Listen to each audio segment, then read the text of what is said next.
Saya Rizky Prapitasari dengan NIM 0806 118182 3019. Di sini saya akan menjelaskan tentang pengertian pada praktikum pembuatan infus. Infus adalah larutan dalam jumlah besar dan biasanya digolongkan ke dalam LVV dan dimasukkan ke dalam tubuh layaknya injeksi intravena. Infus dapat dikategorikan menjadi beberapa macam berdasarkan komposisi dan kegunaannya, yaitu A. Infus elektrolit. Infus elektrolit biasanya terbagi menjadi dua, yakni infus yang berisi cairan fisiologis manusia atau infus yang digunakan mengatasi perbedaan ion atau penyimpangan jumlah normal elektrolit di dalam darah.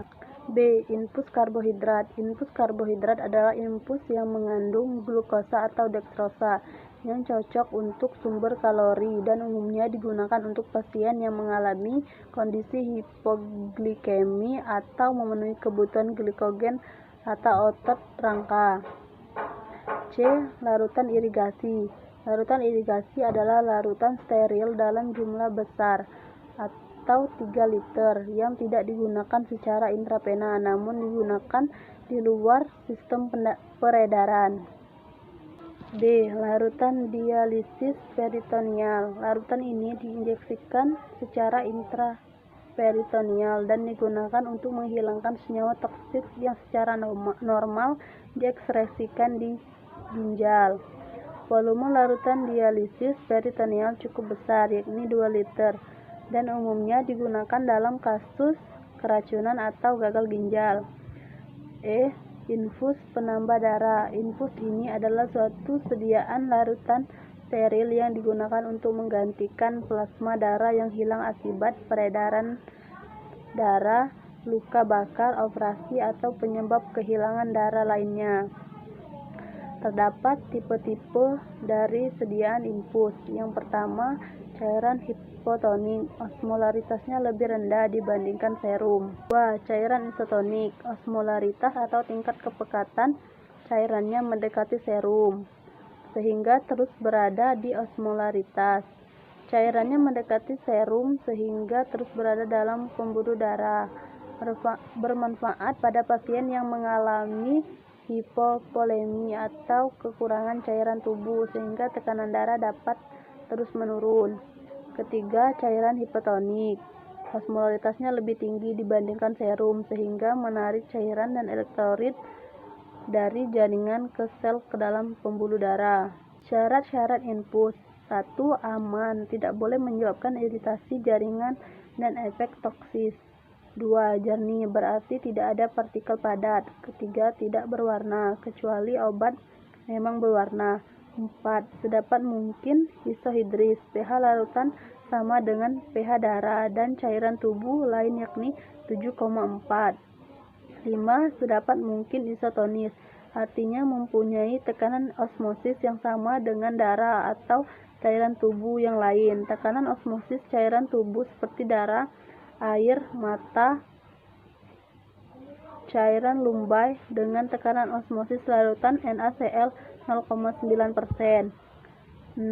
Harus steril. Sesuatu bahan dinyatakan steril bila sama sekali bebas dari mikroorganisme hidup dan patogen maupun non-patogen, baik dalam bentuk vegetatif maupun bentuk tidak vegetatif atau spora.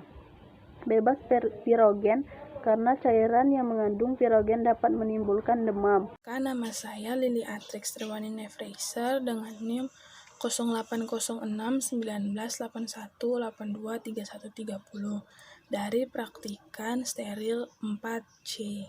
Saya akan menjelaskan mengenai cara kerja dari praktikum kali ini, yaitu pembuatan infus. Cara kerja yang akan dilakukan itu terdapat 10 pengujian. Yang pertama adalah uji organoleptis. Data hasil uji hedonik terhadap infus dalam 2 kategori, yaitu warna dan aroma. Kemudian akan diamati warnanya secara visual terhadap larutan di dalam botol. Kemudian akan diamati lagi bau dari sediaan dengan membuka tutup botolnya. Kemudian untuk pengujian yang kedua yaitu penetapan volume di dalam wadah. Pertama, dilakukan pemilihan terhadap salah satu wadah. Kemudian akan diambil isi dari tiap wadah dengan alat suntik hipodermik kering dengan ukuran tidak lebih dari 2 kali volume yang diukur dengan jarum suntik nomor 21 dengan panjang tidak kurang dari 2,5 cm. Kemudian akan dikeluarkan gelembung udara dari dalam jarum dan alat suntik. Kemudian dipindahkan isi dalam alat suntik tanpa mengosongkan bagian jarum ke dalam gelas ukur kering yang telah dikalibrasi 10 ml, sehingga volume yang memenuhi sekurang-kurangnya 40% dari 10 ml. Pengujian yang ketiga yaitu uji pirogenitas atau uji pirogen. Dilakukan dengan cara penyuntikan pada 5 ekor mencit yang berumur 10 minggu dengan larutan NaCl fisiologis sebanyak 0,2 ml secara intravena. Kemudian akan diukurkan menggunakan pengukur temperatur pada dahi atau melalui lubang telinga mencit selama 90 menit sebelum penyuntikan dan tiap 30 menit setelah penyuntikan sebanyak 6 kali. Total lamanya pengukuran suhu tubuh mencit via lubang telinga adalah 3 jam setelah penyuntikan larutan NaCl fisiologis. Kemudian mencit akan dipuasakan semalam-malaman dan keesokan harinya akan disuntikan lagi menggunakan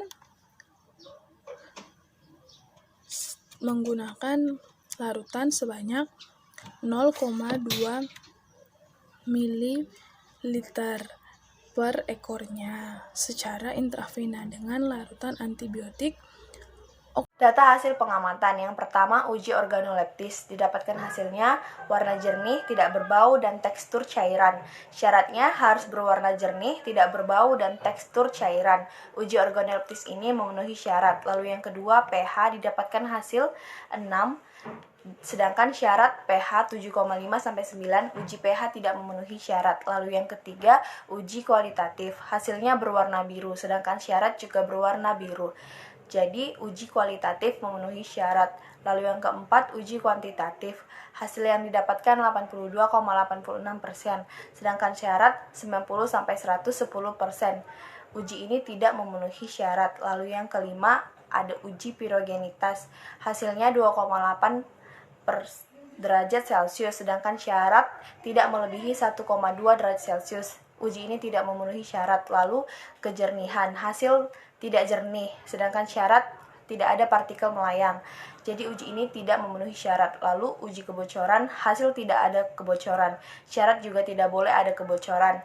Jadi uji ini memenuhi syarat. Lalu yang terakhir, uji sterilitas, hasil natrium agar terdapat 15 koloni, lalu 24 koloni. Syarat tidak boleh ada koloni. Jadi uji ini tidak memenuhi persyaratan.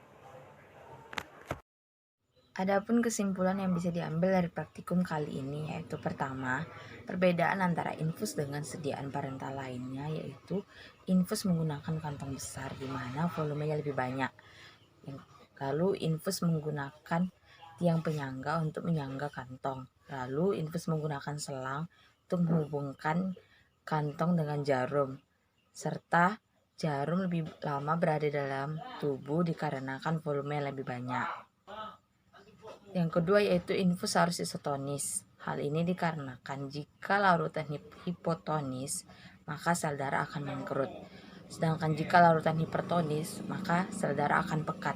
Jika hal tersebut terjadi pada larutan dengan volume yang banyak, maka bisa menyebabkan kematian. Yang ketiga, bahan tambahan yang digunakan pada praktikum kali ini yaitu dextrose dan water for injection. Dextrose berguna sebagai bahan energi bagi tubuh, sedangkan water for injection berguna sebagai pelarut. Uji-uji yang dilakukan pada kontrol kualitas pada sediaan infus diantaranya uji organoleptis, uji kualitatif, uji kuantitatif, uji pH, uji sterilitas, uji kejernihan, uji kebocoran, dan uji pirogenitas. Yang kelima, berdasarkan uji-uji tersebut, uji yang memenuhi syarat adalah uji kualitatif, uji kebocoran, dan uji organoleptis.